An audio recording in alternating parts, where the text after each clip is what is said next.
진보 진영의 시민단체에 몸 담았다가 조국 정국 속에서 그 단체에서 사표를 던지고 나온 인물. 그 인물이 어제요. 이렇게 얘기한 바 있습니다. 그 목소리도 준비되어 있습니다. 잠깐 들어보시죠. 저는 진중권 교수의 모습을 보면서 우리 지식인들, 언론들이 나도 조국이다 이럴 게 아니라 나도 진중권이다 이런 자세가 필요하지 않나. 이게 진보의 분열이냐라기보다는 저는 진보의 붕괴라는 생각이 들고요.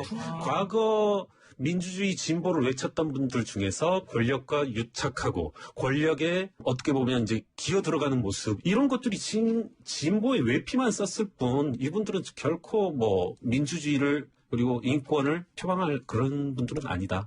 이런 분들이 있는 이상은 진보의 민주주의 미래는 없다.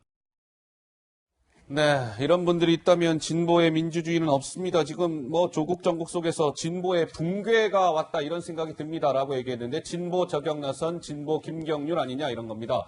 조국 전 장관 옹호 세력을 보면서 광기를 내가 느꼈습니다. 그것은 토론조차 허용하지 않는 광기입니다라고 하면서 조국 혐의 공소장 적시돼도 시민단체 대표, 진보매체 기자들이 아무것도 발견된 게 없다고 얘기합니다. 진보는 망했습니다. 조국 옹호하는 분들은 사기꾼입니다. 문재인 정부를 한마디로 규정해 볼까요? 부패입니다. 부패. 이렇게 얘기했습니다. 자, 김경률 전 집행위원장, 한 말씀 주실 분 있으시면 듣고 어떻게 하겠습니다. 예, 이종근 평론가. 네, 진보의 붕괴라고도 표현을 하는데 저는 그래도 진보는 살아있구나라는 생각이 들었어요. 진보는 살아있다? 왜요? 왜냐하면 왜 이렇게 자신들의 어떤 저지른 것을 자신들이 지금 지적하잖아요. 그러니까 이렇게 정화되는 이 전체주의가 뭐냐면 모두 다 한 방향으로만 바라보고 한 목소리만 내는 게 전체주의거든요. 그런데 김경률이나 진중권 같은 사람들이 이게 문제가 있다라고 이야기하는 것은 진보가 그만큼 아직은 건강하다라는 것이거든요. 그래서 더 이상 진영 논리로만 세상을 바라보는 사람들이 아닌 그야말로 진영이 아닌 객관적인 어떤 사실을 놓고 바라봐야 된다라는 생각이 들고요. 예. 한 가지만 더 말씀드리면 조국 전 장관 일가에 대한 공소장을 제대로 읽으셨는지 청와대는 그것을 갖고 자꾸 아무것도 없지 않았느냐라고 하는데 저는 보고 경악을 금치 못했거든요. 경악을 금치 그 못하셨어요? 내용들을 보고 어떻게 이렇게 평생을 비난하고 남을 비난하고 정의를 외쳤던 사람들이 이렇게나 많은 범죄를 저질러 놓고 아무것도 없다라고 이야기하는 것은 도대체 이 공소장을 읽어보셨는지 묻고 싶습니다. 아니, 진중권이 페이북을 쓰면 막 이렇게 보도하고 김경률 씨가 누굽니까? 저도 잘 몰라요. 이런 분들이 무슨 진보를 대표합니까? 이게 저는 채널A도 참 저는 좀 아쉽습니다. 이분들이 무슨 진보를 대표하는 대표 선수입니까? 근데 마치 진보의 모든 사람들이 이렇게 얘기하는 것처럼 보도하는 것 자체가 저는 마뜩치 않고요. 저는 공소장 자꾸 얘기하시는데 공소장은 법적으로 보면 검찰이 내가 이렇게 생각한다라는 거예요. 재판에서 다투면 돼요. 저는 이걸 마치 공소장이 진리입니까? 공소장에 가서 무죄 나온 판결이 얼마나 많습니까? 그런데 자꾸 공소장이 마치 진리처럼 이게 성경책입니까? 아니지 않습니까? 재판에 가서 다투면 되는 거예요. 지금 이제 다 기소가 됐으니까 예를 들면 다 기소가 됐잖아요. 최강욱 비서관도 기소가 되고 조국도 전 장관도 기소가 됐잖아요. 다투면 되는 거예요 이제.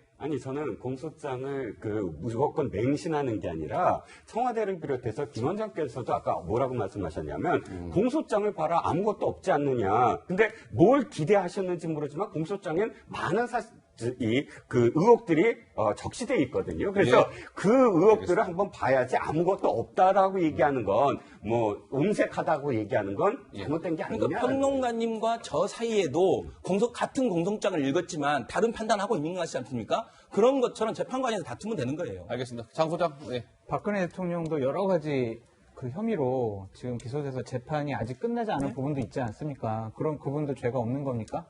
그렇게 얘기해야 되는 건가요? 1심을 받았지 않습니까? 최종심은 아직 안 받았지 않습니까? 대법원 선고 죄가 없다는 게 아니라 예. 어쨌든 그걸 이제 다퉈야죠. 계속 나오고 있지 않습니까? 죄가. 그러면 죄가 없다고 여태까지 생각하세요? 그러면 박근혜 대통령이나 그 박근혜 정권 시절에 비판을 많이 했던 그런 말들 자체가 그러면 최종 결정이 안 났는데 왜 그런 죄가 있다라고 그렇게 비판을 하셨습니까? 박근혜는 판결문이 나왔어요.